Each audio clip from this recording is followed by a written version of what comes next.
Hello and welcome to another episode of Sports with Monga.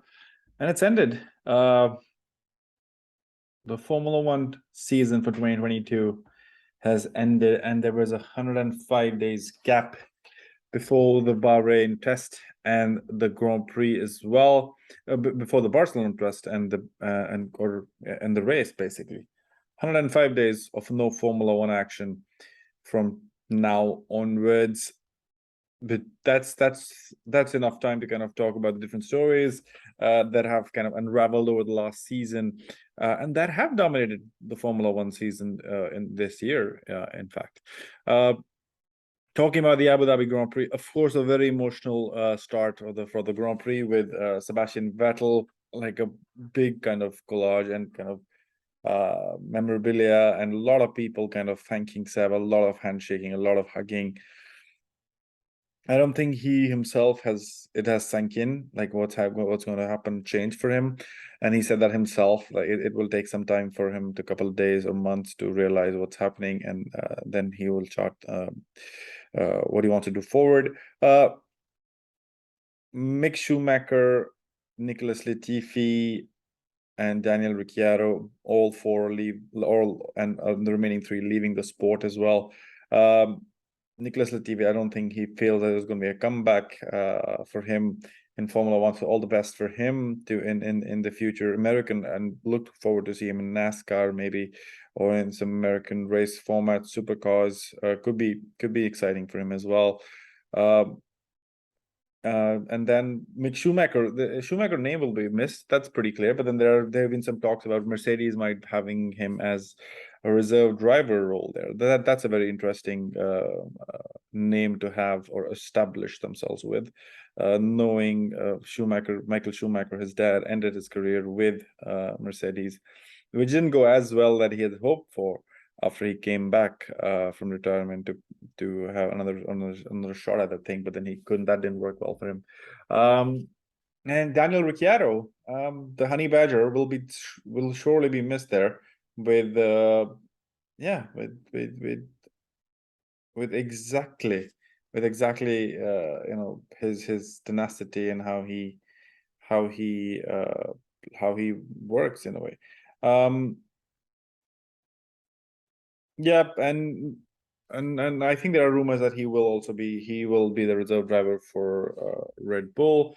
He's a big name. He has a lot of following as well. So I don't think anybody would like to lose on such a big name for in Formula One. But talking about the race, I think it was pretty. It was a pretty much Max Verstappen domination. Like from the first lap, there was only one time in the first corner where he felt that Perez might be pushing. I almost felt that Perez had gone through it, but it was Verstappen who came back and just swept on the right on the outside and just went ahead, while Perez was defending from Leclerc in the early laps. But I guess it was the race kind of panned out strategically different for Red Bull this time, where they had hoped or did pit Perez, to kind of hoping that Leclerc will have to pit eventually, but that didn't happen, and that kind of changed a lot of things. Like Verstappen eventually didn't end up pitting, so a lot of data would have gone through to Ferrari, who would have said that the best bet right now is to not do completely opposite of what Red Bull does with Perez, and just hope for the best, and that literally that's what happened. Max Verstappen led from the start. He kind of finished the race without being I think it was a lonely race for him. A lot of changes up and down the order for all the other teams, basically, for all the other drivers in a way, if I have to say so. At one moment, Hamilton kind of being in third, but then Hamilton. So the only time that Hamilton in the 22 long race season, Hamilton had to retire because of a hydraulics issue or hydraulic leak that they found, and Alpine's Fernando Alonso, that he will rue this day. Like, what the hell happened with him? Like, how could this happen? His last race with Alpine, where he now moves to when he now will move to Aston Martin as Sebastian Vettel ends his career, or he basically has said goodbye to Formula One. And that's kind of the thing, right? Like it's so hard for me to even believe that. Even yesterday, I think that was kind of how I was feeling. Like, no, that can't be true, but that's exactly how it was. Ended up so, but then Max Verstappen ended up kind of having a clear dominating race where he won the race. Charles Leclerc held on to that second spot like it was his, like a crazy guy almost. Perez he was catching up pretty fast as well.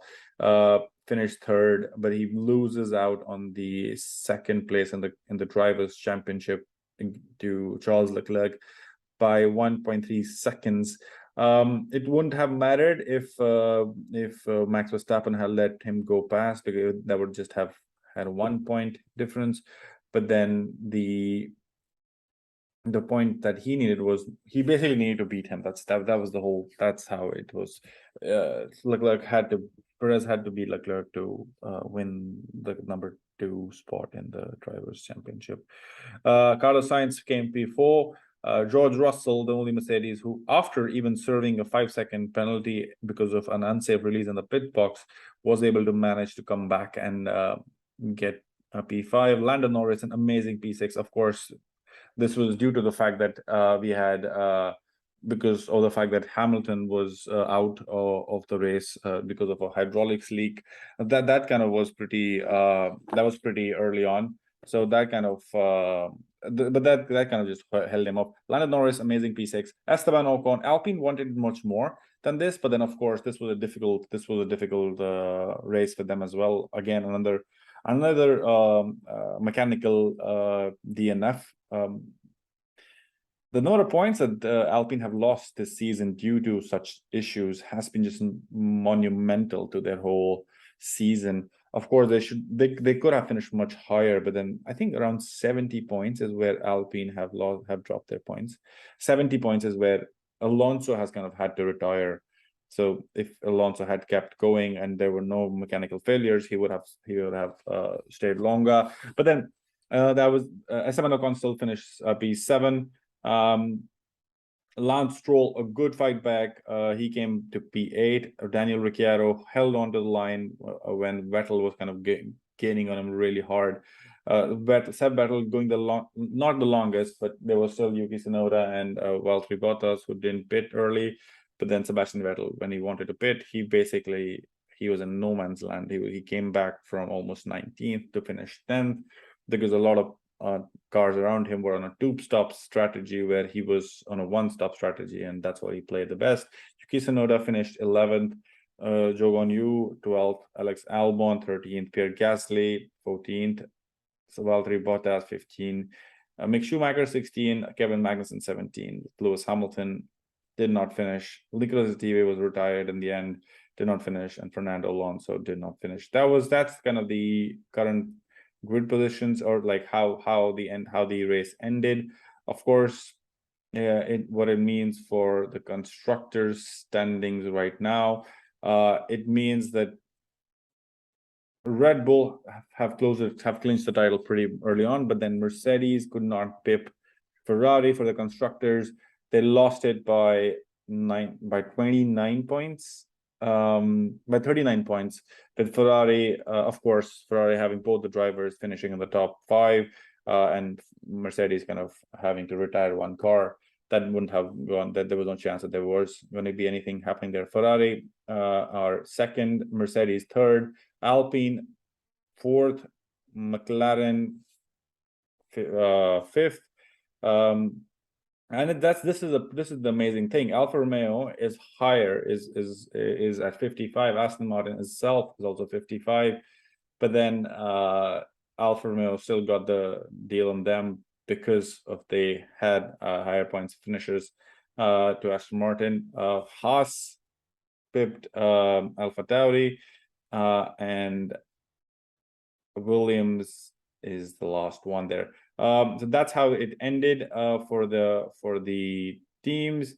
For drivers, it was Max Verstappen close out pretty. Charles Leclerc won by 3 points, 308, and Perez 305. George Russell's 275, Carlos Sainz 246.